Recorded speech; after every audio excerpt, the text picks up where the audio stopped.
मैंने एक आंकड़ा प्रस्तुत किया है, आपके सामने होगा। कितने % हिस्सा, मान लीजिए कि भारत की आय 100 रुपए है, तो 100 रुपए में कितना रुपया नौकरी के नाम पर जाता है? वो मात्र 5 रुपया। 5% टोटल ग्रॉस डोमेस्टिक प्रोडक्ट जो होता है, सकल घरेलू उत्पाद जिसको बोलते हैं, उसका 5% हिस्सा जाता है। और उस 5% में से आधा हमारे घर में जाता है, क्योंकि हमें 50% रिजर्वेशन मिला हुआ।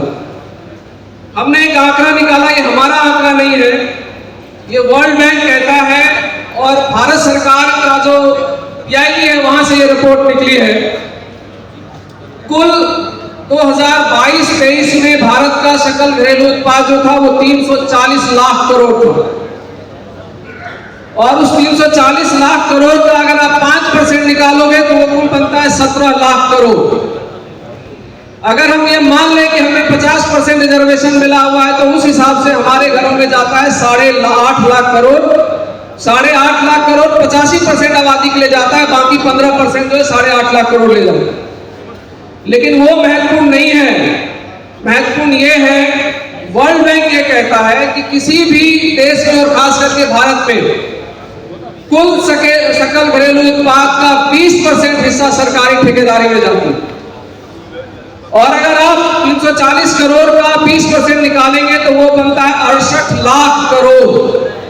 हम अभी तक लड़ रहे थे 17 लाख करोड़ की लड़ाई, और मैं प्रस्तावित करता हूं कि हमें अब दूसरे स्टेज पर चलना चाहिए और 68 लाख करोड़ की लड़ाई में अपनी भागीदारी की बात करनी चाहिए।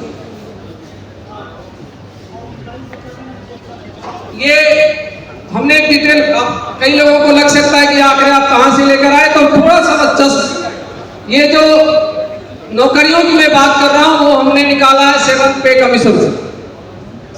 7th पे कमीशन के हिसाब से अगर आप देखोगे, लगभग 35 लाख कर्मचारी केंद्रीय सरकार में काम करते हैं, और लगभग 1.3 करोड़, लगभग 132 करोड़, 1 करोड़ 32 लाख कर्मचारी जो है राज्य सरकारों में काम करते हैं। और हमने एक एवरेज लगाया कि 1 लाख रुपया पर मंथ उनकी सैलरी है, तो वो लगभग वही 4.2 लाख करोड़ रुपया निकल कर आता है। इस स्टेट से भी आप जोड़ोगे, और वही 5% जो मैं बार बार कह रहा हूं कि टोटल GDP का 5% ही आपको सैलरी के लिए मिलता है। ये कहां से जाता है ये हमने डिटेल्स दिया है। कुछ प्रमुख मंत्रालय है, मैं उसके डिटेल में नहीं जा रहा हूं, आपके स्टेज सामने दिख रहा होगा। ये दरअसल मेजर मिनिस्ट्री है, जहां से लगभग 800 करोड़ का कम से कम ठेका जाता है। इसमें रोड ट्रांसपोर्ट है, रेलवे है, होम अफेयर्स है, केमिकल एंड फर्टिलाइजर है, कम्युनिकेशन है, और इसी में बड़ी बड़ी संस्थाएं जिसका आप नाम सुनते हो, NTPC, ONGC, गेल, भेल, BPCL, ऑयल कॉर्पोरेशन, ये सारी संस्थाएं हुई हैं जहां कम से कम 800 करोड़ का मिनिमम ठेका जाता है।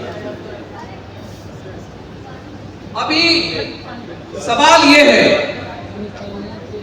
मैं ये बताना चाहता हूं कि ये जो 68 लाख करोड़ है, उस 68 लाख करोड़ में SC, ST, OBC और माइनॉरिटी जिसको हम बहुसंख्यक कहते हैं, उनके यहां कितना जाता है? एक आंकड़ा है MSMEs। भारत सरकार ने एक नियम बनाया था कि जितने MSMEs हैं, भारत में जितनी भी ठेकेदारी होगी, उस ठेकेदारी का 20% MSME से लेना होगा।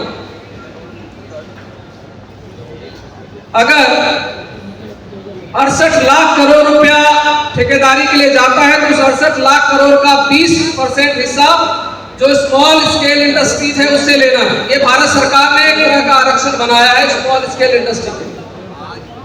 और उस स्मॉल स्केल इंडस्ट्री में एक और चीज उन्होंने किया कि SC और ST के लिए 4% आरक्षण है।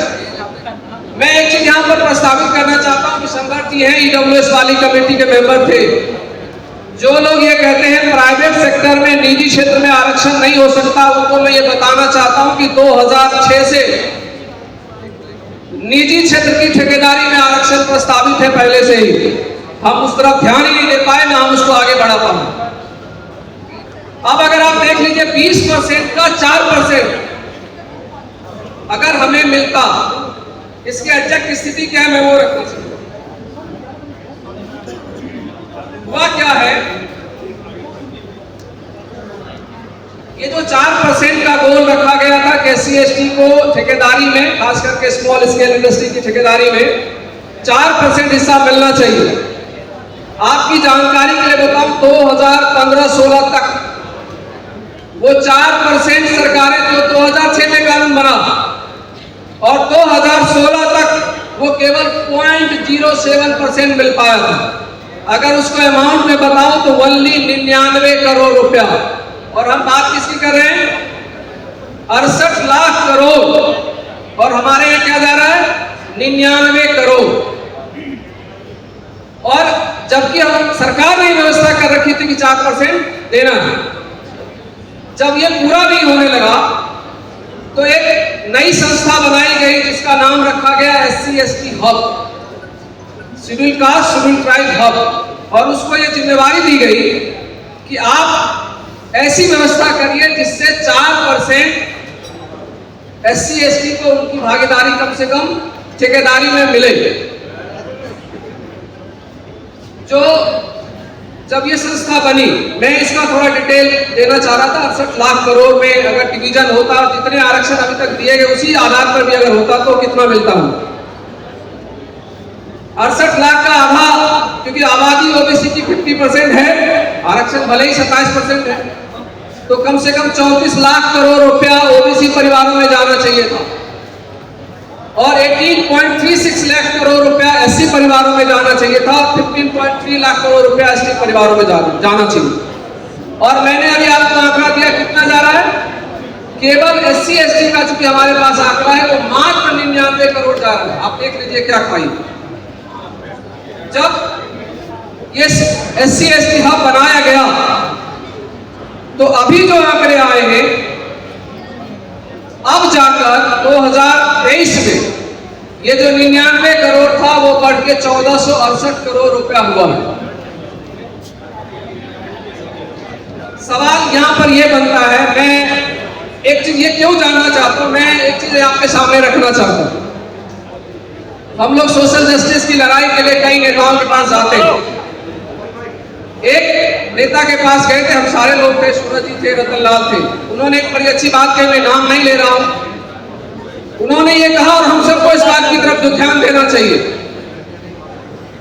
उन्होंने ये कहा कि SC/ST OBC अभी जो लड़ाई लड़ रही है वो ये है कि हम किसी मंदिर के आगे जाते हैं और मंदिर से जो प्रसाद मिलता है हम उसको ग्रहण करके खुश हो रहे हैं, जबकि हमको ये पूछना चाहिए इस देश के हुक्मरानों से कि ये प्रसाद बांटना बंद करो और मंदिर के खजाने में जो है उसकी बात करो, और उस मंदिर के खजाने में हमारा जो 85% हिस्सा है हमें वो मिलना चाहिए। देखिए हुआ क्या है, हम लोग सोशल जस्टिस की बात करते रहे, ठीक है, सोशल जस्टिस में नौकरियों में हमें अधिकार मिला, हमें भागीदारी मिली, हमें सम्मान मिला, लेकिन असली लड़ाई तब होगी जब हम आर्थिक रूप से स्वावलंबी हो पाएंगे, आर्थिक रूप से मजबूत होंगे। जरा सोच कर देखिए, पूरे देश भर के पैमाने पर ग्रुप डी, ग्रुप सी नौकरियों को ही प्राइवेटाइज किया गया। क्यों? क्योंकि वहां पर केवल SC/ST OBC के लोग हैं, और जो प्राइवेटाइज किया गया उसका खेल समझिए। मैं एक पॉइंट यह रखना चाहता हूं, उदाहरण लीजिए दिल्ली विश्वविद्यालय, वहां पर कहा गया कि जो चौकीदारी है वो प्राइवेटाइज कर दिया गया। हमने ये नहीं पूछा कि भाई प्राइवेटाइज कर दिया गया, जो चौकीदार नियुक्त हो रहे हैं उसकी सैलरी कोई प्राइवेट संस्था देती है क्या? आप एक एग्जांपल लीजिए ना, जिन सरकारी संस्थानों में चौकीदार काम कर रहे हैं, अगर वो परमानेंटली अपॉइंट होते हैं, वो ज्यादातर SC/ST OBC के लोग होते हैं, तो कम से कम 40,000 सैलरी मिलती ना। और आज अगर वो प्राइवेट संस्था से नियुक्त होते हैं तो उनको केवल 11,000 15,000 की सैलरी मिलती है, और वो भी सरकारी खजाने से मिलता है। ये हमें नहीं बोलना चाहिए। तो हमको ये सवाल पूछना चाहिए कि ये जो चीटिंग करते हुए, बेईमानी करते हुए, इसको रोकना। देखिए, ये बहुत लंबी PPT है, मैंने बनाया था ताकि काफी चीजें क्लियर हो पाए। मैं कंक्लूड करता हूं क्योंकि समय नहीं है। सवाल ये है कि आखिर जो मैंने आंकड़े दिए वो केवल SC के थे, SC और ST 99 करोड़ का जो 1468 करोड़ आज के रेंज हो गया है। OBC के आंकड़े हैं नहीं, क्योंकि OBC को रिजर्वेशन की कोई व्यवस्था ठेकेदारी में की नहीं है।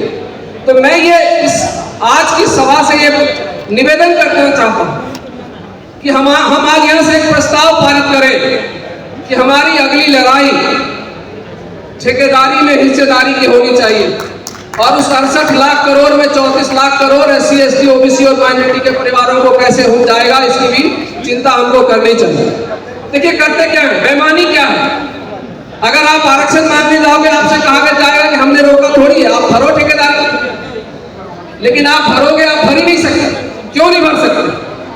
चूंकि जो वहां पर संसाधनों में अधिकार करके बैठे हैं लोग, वो ऐसे कानून बनाते हैं। उनका कानून ये है, अगर आप फलाने ठेकेदारी लेना चाहते हो, आपका संपत्ति 1000 करोड़ रुपया होना चाहिए आपके पास कैपिटल।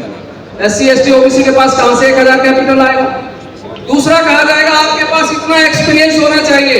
अरे जब हमारी पहली पीढ़ी इस क्षेत्र में आई है तो हम एक्सपीरियंस कहां से लेकर आएंगे? तो ये तरीके हैं हमें रोकने के। साथियों, ये जो सरकार है और इन सरकारों में कौन लोग बैठे, आप हमारा स्लाइड देखिए। जितने CMDs हैं, डायरेक्टर हैं, HOD हैं, सेक्रेटरी हैं, मिनिस्टर जो पॉलिसी बनाते हैं, वो सब लोग हमारे समाज के नहीं हैं। सब लोग उस मनुवाद के रक्षक समाज से आते हैं, वो आपकी और हमारी बात नहीं कर सकते। हमने एक चीज प्रस्तावित किया है कि हम क्या कर सकते हैं। पहला चीज ये कि अगर हम इसको मानने जाएं और सरकार ये कहे कि हम प्राइवेट सेक्टर में आरक्षण नहीं देंगे, तो उनसे कहना चाहिए कि ये पहले से एग्जिस्ट करता है, तुमने 4% दे रखा। और आपकी जानकारी के लिए बता दूं, SC ST के लिए तो 4% है ही, उसमें महिलाओं के लिए भी 3% भागीदारी की बात है, तो आरक्षण तो पहले से है ना। और जब हमने ये बताया कि MSMEs के लिए 20% रिजर्व किया गया, वो भी एक तरह का आरक्षण था। और बता रहा हूं, ये जो उच्च लोग हैं जिनकी चर्चा हो रही थी अभी, ये अपने लिए हर चीज आरक्षित करते हैं। आप बताइए, ये इसी देश में ये व्यवस्था है ना कि मल्टीनेशनल कंपनी अगर भारत में काम करना चाहती है तो उसको यहाँ की कंपनी के साथ टाई अप करना पड़ेगा। वो आरक्षण नहीं है क्या? तो अगर हम भी वहां रहेंगे तो हम भी उन कंपनियों से टाई अप करेंगे ना। तो मैं ये प्रपोज कर रहा हूं कि हम ये कहें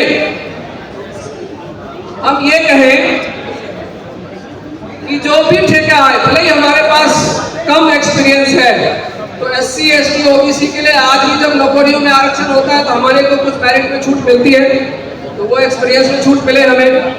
और हमारे पास कैपिटल नहीं है तो बैंक कैपिटल दे। दूसरे पॉइंट्स आपको मैं बताऊं, एक उदाहरण देता हूं। एक इंडस्ट्री बड़ी तेजी से आई थी मोबाइल सेक्टर में, आपको पता है उसने फ्री में सब कुछ बांटा था शुरुआती दौर में, और उस फ्री में बांटने के लिए उसको भारत के बैंकों ने 72,000 करोड़ रुपया लोन दिया था। और वो लोन देकर फ्री में बांटकर अब आपसे वसूली कर रही है। आप सब जानते हैं, मैं नाम नहीं लेना चाहता। तो क्या हमें वो नहीं मिलना चाहिए? तो हमें भी बैंक से उसी तरह के लोन मिलने चाहिए। और तीसरी चीज, जो संस्थाएं कैपिटली मजबूत हैं उनके साथ SC ST OBC की संस्थाओं को टाई अप करने का अधिकार मिले, उनके साथ उनको कोलैबोरेशन करने का अधिकार मिले। ये लड़ाई अगर हम लड़ पाए, बहुत सारी चीजें मैं छोड़ देता हूँ या खत्म करता हूँ, ये लड़ाई अगर हम लड़ पाए साथियों, तब हम आर्थिक रूप से स्वावलंबी होंगे और ये जो रिजर्वेशन के खिलाफ खड़े होते हैं उनको आप जवाब दे पाएंगे। अंतिम बात ये है, कई साथी अभी कह सकते हैं कि बौद्धिक पैसों से क्या होगा। सूरज जी है, रतन जी है, सब लोग, मैं बार बार ये कह रहा हूँ, 2024 का चुनाव किस बात के लिए, किस बात पर जीता गया है? संविधान बचाओ। संविधान खत्म हो जाएगा। जो लोग खुश हो रहे हैं उनको ये जानना चाहिए, पार्टियों को और नेताओं को, उसकी नींव इसी कॉन्स्टिट्यूशन कलम में संविधान बचाओ संघर्ष समिति के द्वारा रखा गया। तो यहाँ पर की जाने वाली बहसें बहुत दूर तक जाती है। अगर कोई पार्टी PDF में उसमें ले रही है और एक पार्टी का बड़ा नेता अगर बोल रहा है तो वो यहाँ पर चिल्लाने से भी उसका असर होता है। तो दोनों चीजें चाहिए, सड़क पर भी लड़ना है और बौद्धिक तरीके से भी अपने को तैयार करना है। अगर हम ये दोनों काम एक साथ कर पाए तभी इस देश में हमें बराबरी का हक मिलेगा। बहुत बहुत शुक्रिया।